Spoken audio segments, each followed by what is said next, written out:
Good morning, you strange and wonderful weirdos. I'm John. I'm Stacey. It's Tuesday, January 17th. And here's why. Today is strange. Okay. So let's start with a really cool new discovery. Okay. Of a brand new planet that could support life. Oh. Brand new planets. So a team of astronomy researchers, they made this announcement the other day that they discovered a brand new planet called TOI 700E. Okay. Very nice name. Nice name. It was discovered by TESS, which is the Transiting Exoplanet Survey Satellite. It's basically its job, looking for the exoplanets. And the reason that this one is so amazing is because it is in the habitable zone. It's very Earth-like. It's rocky. And it makes the second planet in this particular system in the habitable zone. It's in the Goldilocks zone. It is. Now, this particular system, the TOI 700 system, they have the star. They've discovered 4 planets, B, C, D, and now E. Only 2 of those are in the habitable zone, though. 2 are too close to be considered. And it's funny because when they made the announcement, one of the researchers, her name was Emily Gilbert, she said that they found this new planet in between C and D. So she apologized that they weren't in alphabetical order. I mean, it would bother some people, I guess. In this house, I understand. So listen, man. Some of y'all might be out there going, they find planets all the time, man. Listen, okay? This is in the habitable zone. Yes. It's like the erogenous zone for planet finding. It is exactly what you want to find if you want to get...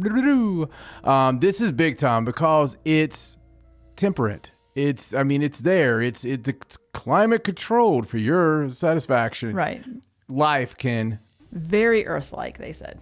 Very Earth-like. Mm-hmm. Life can, happen under these conditions with the sun being at the specific amount of space and the crazy. Yes. Now, this particular system is about 100 light years from Earth.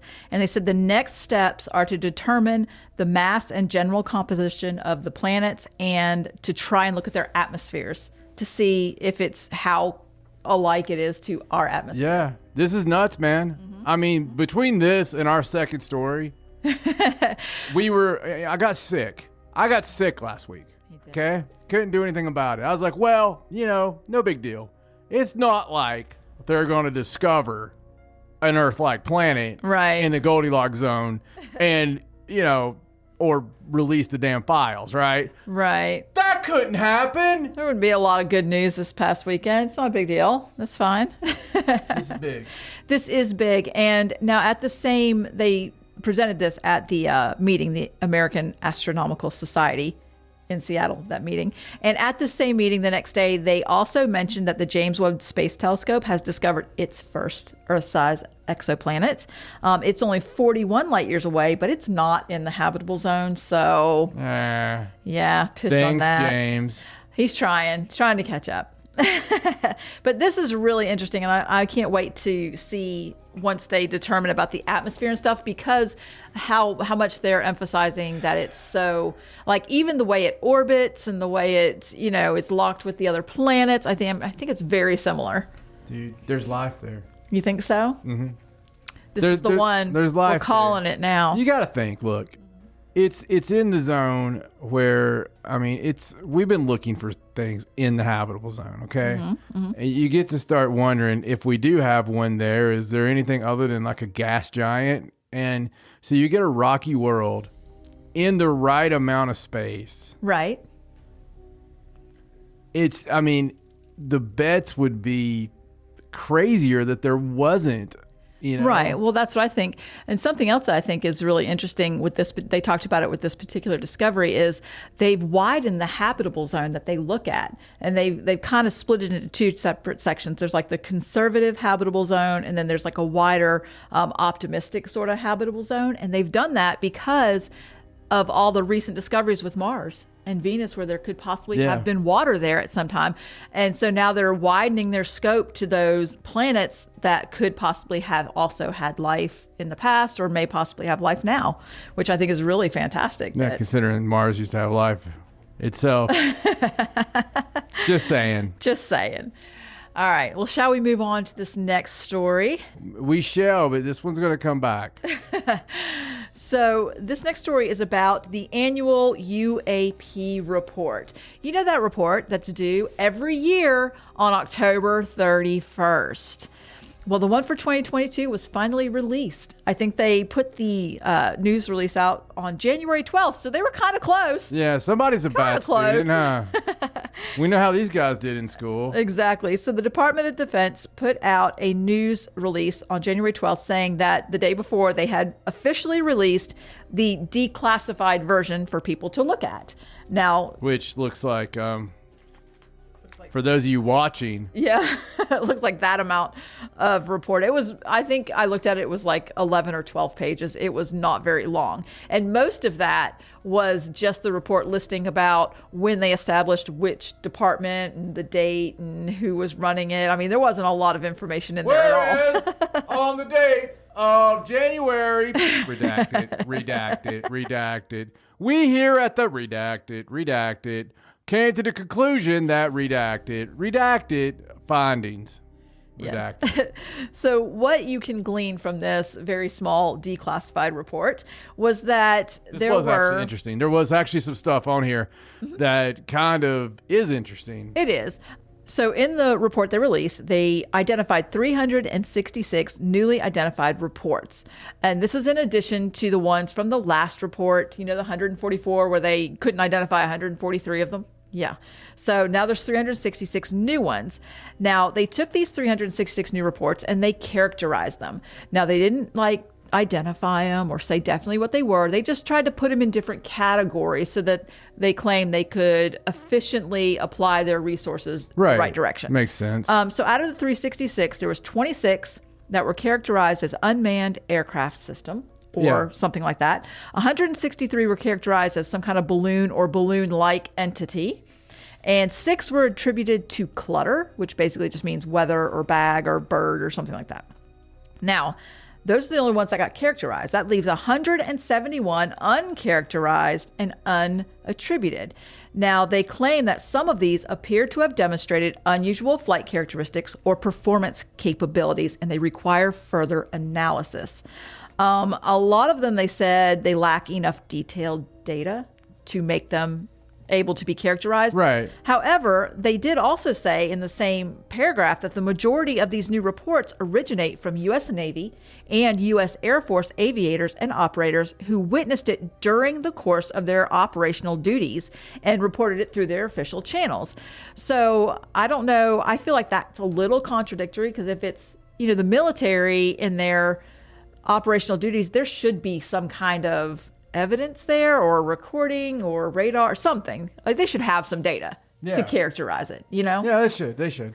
I think so. You know, the sightings have, the reportings have really skyrocketed since this first happened. And I don't think it's because there's more sightings. Right. I think it's honestly because they've normalized it so much and made it okay to report. Right. Instead of just coming down and telling your friend or telling somebody else, you know, hey, I saw this up there.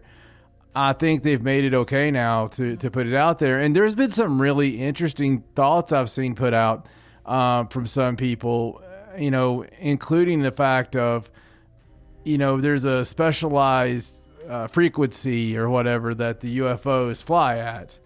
And they don't attack, like when we get that on our radar or what have you, we're not attacking it. We're not going after it because we kind of know what it is. Right.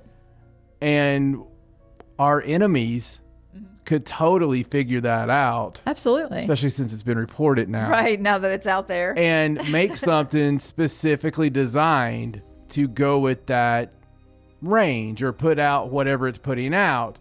Basically, to wear those clothes. Like, we don't mess with that guy, the guy in the trench coat with the banana hat on.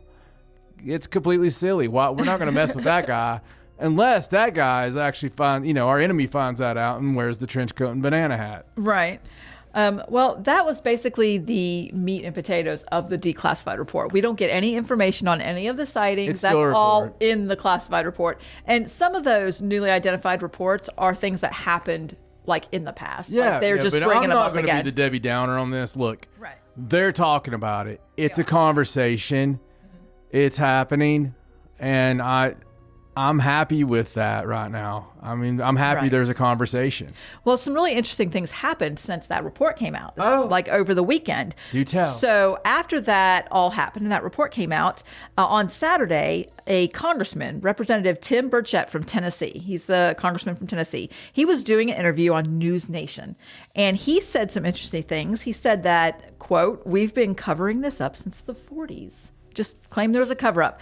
And he said that he doesn't trust the government and there's an arrogance about it. And I think the American public can handle it. And he called for the government to release everything, and following up by adding that we need to find out what's going on. He also said, and this I thought was really interesting, he said that includes a craft which I believe at some point we have obtained some materials that are not of this world that are being studied by different members of industry, I've been told. So that's what he said somebody told him. And later on in the segment, he alleged that there was a huge cover up for whatever reason and that America is ready to know and stop with all the shenanigans. Called it shenanigans. So, I mean, that's pretty amazing that he came out and said that on an article. What's his name? Oh, Tim Burchett. Tim Burchett. Yes. I just wanted Tennessee. to have it in my head for when I get that horrible reporting of his accident. Right. So we'll know what happened. Then on Sunday, on Fox News, the former United States Director of National Intelligence, John Ratcliffe, made some comments. They were doing an interview. It was like 15 minutes long. They were asking him all different things, but they did happen to ask interviews him work. about the UAP phenomena. And he claimed that objects that demonstrate technologies that seem to defy the law of physics and capabilities that we don't have as the world's superpower. He said that's the kind of things that they're seeing on that report. And he also added that our role in the federal government is to provide for the common defense, and we can't do that if someone else has technologies that are better than what we have. Now, he didn't really say as much as the congressman, but he did admit that there are things out there that we don't have. This is not ours. He didn't say alien or whatever. He just said foreign, whatever you take that as. He said Well, foreign. they don't say alien. Right. I mean, I will say there was a Chinese spy drone that we have pictures of that does match one of the older report pictures that I've seen. And, Right. It's not a big deal because it's not one of the ones that are moving Right. and doing all the stuff. I mean, we know the UFOs. We've talked about this. UFOs are here. They've been here a long ass time, and there's a lot going on. And unfortunately, there's a lot of people, not these guys that get elected, but there's people that know. There is people that know. No matter what they say, what they want to put out there, they know. They do. Again, you would not allow these things in your skies. Not as superpower. Right. You wouldn't allow them in your skies if you didn't know. Okay? If you thought there was a chance that it was Chinese. Right. You're not going to allow them in our airspace. Think about it for just a second. Just a second. How stupid is that? How stupid is that to believe that we would allow something in our airspace and not know what it is and be so passé about it?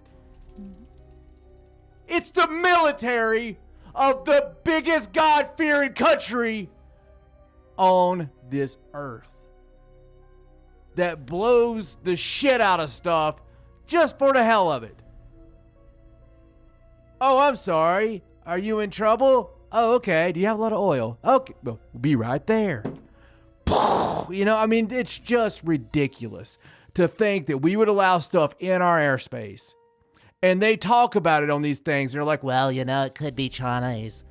or it could be Russian. Well, I guarantee you it's not Russian. Well, after what we've seen with the Ukraine, I have a sneaky suspicion it's not those 18-year-old dudes scared out of their minds. You know? Like, it's just not, that's not it. That's not the answer. So what is it? Somebody knows. And if you're in one of these positions of power, you're one of these elected officials, bravo to my redneck from Tennessee for coming out and saying these things that'll make you get blasted. I appreciate that when people do that. I really do. I'm one of those guys too. But somebody has to step up on a floor with a mic and say, hey, if it was Chinese, if it was Russian, if it was anything, would we not be shooting every rocket we had at it? Would we not be attempting nonstop to blow these things up or under complete lockdown? Because something's invaded us. Because I guarantee you this, if you have any doubt in your mind right now, I guarantee you this. Let there be one Chinese plane with weapons that comes into our airspace without being asked, without having some kind of clearance, okay? Without having some kind of clearance, what happens when that comes into our airspace? Well, I mean, they don't just watch it go by. Probably not, right? They'll just be like, oh, look, that's near our military ship. Weird. I mean, even when they get in, like, contested zones, you know, if you go over to, like, you know, China, you go over to these places, even if it's in a contested or somewhat international waters, it's getting too close. How many times do we hear news stories about, well, there was a couple of Russian MiGs that, you know, came close to Alaska. It was a tense situation, right? Right. Or, you know, blow, dictator, Chong, you know, put some, you know, threw some Campbell's soup up in the air, you know, launched it into the sea, and everybody goes nuts, right? Right, It happened to go over a place. Mm-hmm. But that's all documented. So don't you think that hundreds and hundreds and hundreds of these things are being cited? And we should be a little bit more upset about it? Concerned, at least? I'm done. I'm done. All right. Well, the only other thing I'll say is currently at this time, San Marino's parliament is scheduled to discuss and vote on a proposal requesting the United Nations to create an office tasked with organizing periodic global UAP conferences. So they're discussing whether or not to put forward to the UN a vote on discussing the topic at the UN level. Now, that would be the first time since 1978 that the topic's been raised for discussion at the UN. And I'm not 100% sure if they're going to do that. They're just talking about it right now, but they have been wanting to. I think they have a project they call Project Titan, which is like something that they've been working on where they want the discussion to go global instead of just every country doing their own. So they're doing it through San Marino, huh? I guess so. Mm-hmm. Seems like it. So we'll just have to update. That's like when you buy one of those really cool coin sets, but it's not really like U.S. currency. You know, it's like, right. Well, why don't we get them to do it? I mean, you know, it's minted on the U.S. Virgin Islands. All right. Well, let's move on, shall we? Okay, let's talk about this story from Australia. Hi, good night. So this is a story from Australia about a receptionist that had to call the Australian snake catchers because she tried to change the paper in her printer and found an eastern brown snake hiding in the paper drawer of their printer at their work at the office. Isn't that terrifying? Damn it, Australia. I know. Calm down. She said that she went to refill the paper, and when she pulled the drawer out, luckily she saw the snake in there and immediately called to have someone come and remove it so that they could continue their business. Now, eastern brown snakes, they measure about 5 feet long.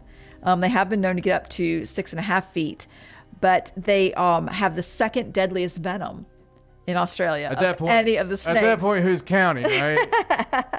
It says between 2005 and 2015, eastern brown snakes were responsible for 41% of identified snake bites across Australia. And it also says, though, that the snakes are protected under the Nature Conservation Act of 1992 and cannot be killed or removed from the wild. So you have this very, very venomous snake, but you can't kill it. You know, why? We have a lot of listeners in Australia. Sometimes I wonder why they even moved there in the first place. I mean, I can see us making like a prison colony there or something, but not just like purposely. Yeah, not just like moving there. No, honestly, it's some of the nicest people I've ever met in my life, and or talked to or spoken with. Very, very good people in Australia. It's just, I think it's kind of cool because they seem very close knit. You would think that might come from the fact that they could die from, Anything. It's funny because anybody that's listening to us from Australia, I'm going to do the story and they'll be like, yeah. What is that, Tuesday? Yeah, I got a snake pet out in the backyard. I thought it was funny that in this article, they say that the species is common throughout the eastern half of Australia, and it's particularly abundant in farmland and suburban areas because their favorite prey is rats and mice. And I thought, what a great idea for New York City. Aren't they having the rat problem? Import a few eastern brown snakes, throw them down into the city. I'm sure it'll be fine. Yeah. Sure, it'll be fine. Are you kidding? Those rats we saw in New York City would probably beat the crap out of those snakes. It says that their fangs are relatively short. Even though their venom's so dangerous, the fangs are relatively short. So if you wear something, then usually they can't. So it just frustrates them? I don't know. I guess. I don't know. All right, let's do this last story. You ready? Yeah. This is from Kentucky. Okay. So a 17-year-old from Kentucky was playing a video game. He's playing Tom Clancy's Rainbow Six Siege. He was playing online. And that's a good thing. With his friends, and he was talking on the headset and stuff, and he happened to die in the game. And right before he died, he killed some people. So he was talking to his friends. He's like, I killed 2 people. And then he died in the game, and he went and pulled his phone out to watch TikTok videos. That's what he does, he said, when he dies, and waits for the next match. Yeah. And happened to see that he accidentally butt dialed 911 while he was playing. And about 2 minutes later, bunch of cops showed up at his house. Because the timing was so weird. He butt dialed, which an iPhone you can do because they have the emergency thing, and you do have to hold a couple of buttons. He must have been sitting on his phone. And about the time they picked up, he said, I killed 2 people. Dispatcher sent the cops to his house, and he actually had to go. There's ring cam footage of him outside with his hands up. They handcuffed him. They searched his house. He was like, I swear it's just me. I was playing a video game. I didn't kill anybody. Oh my God, he's lucky they didn't just, I know. I mean, he went outside immediately. He was like, look, I'm the only one home. I was playing a game. And one of the cops, I think, knew the game. So, but they still questioned him and searched his house. Wow. Yeah, it was pretty funny. Like, what an odd set of circumstances to happen in a row like that. Like, he just so happened to butt down 911 right before he said he killed people. Listen, kid. You may want to watch your step for a few days, because that sounds like a little bit more than just quinky dink. That's the kind of thing that happens when people, I don't know, have the sin on them. Something's happening your way. We've had a lot of crazy stuff. You talk about today is strange. Number one, I feel like something strange is happening. I've had that feeling now for about 24 hours. Yep. So I'm worried. Okay, just saying. Not saying anything bad's gonna happen. But just a really weird feeling. But we've had some crazy stuff. We woke up while I was sick with a tornado warning just going, because me and Stacey were laying in bed. And it was just like... Like, did you hear that? Like, that's some really odd music, isn't it? And so at first we're thinking it's our wonderful Hispanic neighbors that normally play this local Hispanic radio station. I like it personally.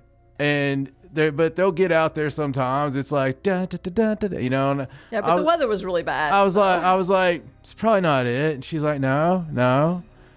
And I was like, well, wait a second, what's that? No, that's probably not either. I was like, maybe it's a church. She's like, that didn't sound like a church bell. I mean, this is it. We're actually having a podcast discussion. Yes. And there was a tornado warning. Not like a watch. Like, they've spotted these bastards dropping out the sky. Thankfully, John said, maybe we should check the weather. So I checked the weather, and then we all went downstairs. Yeah, been that kind of time. Yep. That kind of time. But hey, we are so glad you joined us and found out why today was strange.